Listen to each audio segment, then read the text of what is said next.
Greetings fellow souls! In this video we're going to be having a look at this Archer rebrand of the Quickshot II joystick for DB9 pin computers such as the Atari 800, Commodore 64, Sinclair ZX Spectrum and consoles like the Atari 2600 and the like.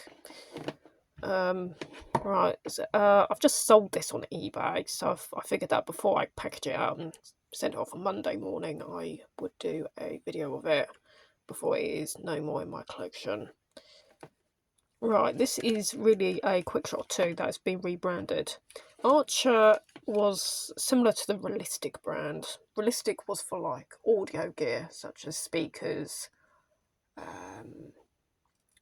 plugs, jacks for like making your own custom cables. But also they did the Realistic Concert Mate series of keyboards, which were mainly rebranded Casios.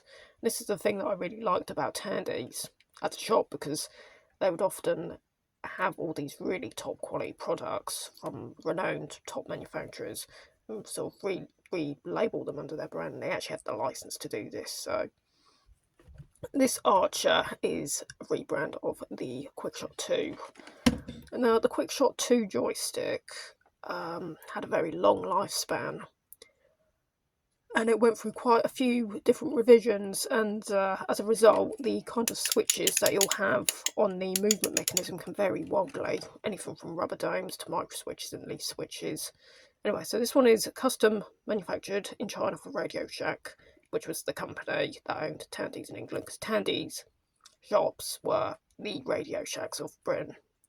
Yeah, as a kind of franchisee. So this joystick is relatively simple, but you have a thumb trigger, a finger trigger, nice clicky directionals, and we have an auto fire option. Okay, so we're going to get this open.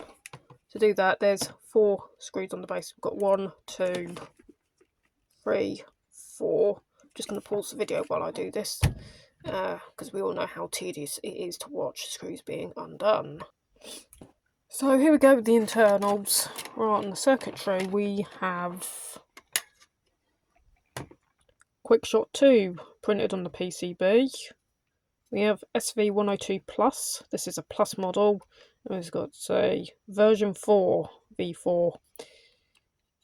I think somewhere, I'm not quite sure where I found it, but there was I think a ring code or something suggesting this was made in 1992, I think.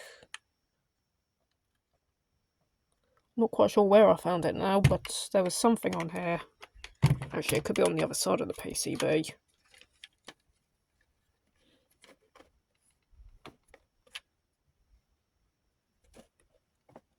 Ah, here we go.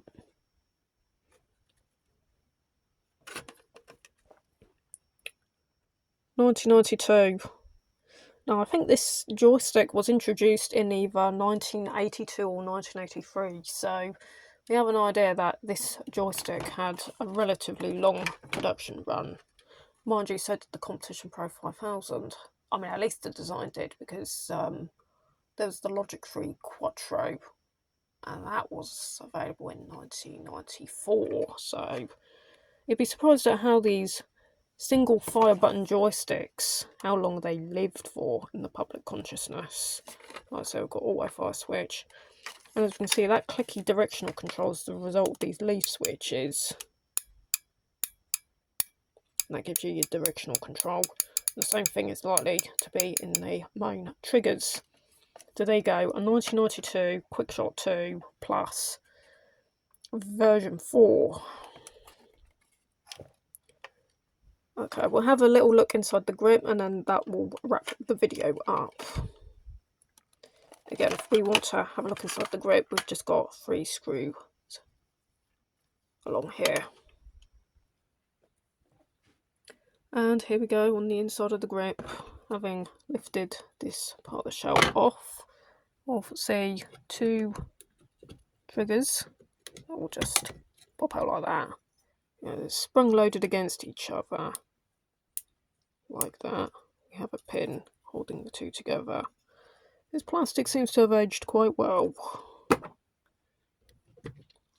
On the underside, again, we have the same leaf switch mechanism as we saw on the base.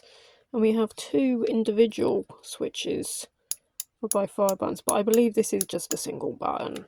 So you can like choose to fire the same type of weapon using the trigger on the thumb or the forefinger. You may be able to modify and rewire this for 2-button operation for like some Amiga games such as Turrican 2 and the like, given that your computer supports that.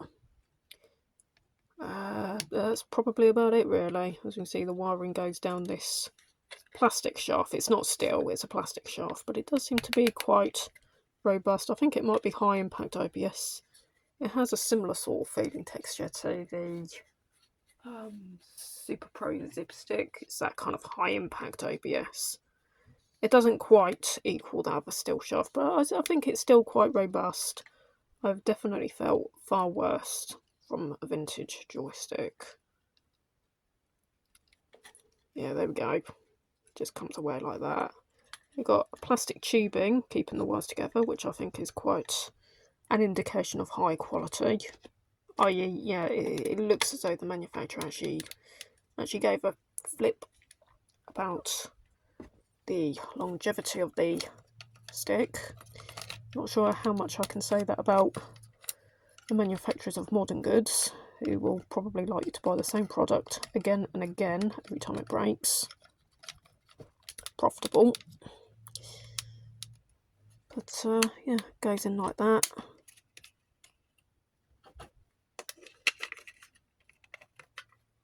Other half of the shell goes in like that, and there you go. A good joystick.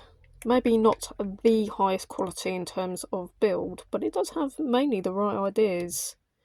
If you want a bad example of joystick, you want to try something like the Delta 2000. Yeah, I'm going to do a video of that. The Delta 2000 has an all plastic. Well, it actually does have a metal shaft, but the actual area where the shaft is meant to hit the micro switches or the leaf switches, oh my gosh, they decided to use a soft type of plastic on that. Same type of plastic that you get on like microwavable dishes. Yeah, it's not aged well.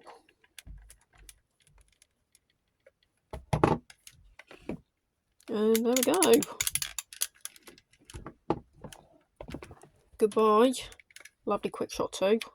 You'd never have guessed that I've had this for about 15 years before playing with it. Okay, rock on.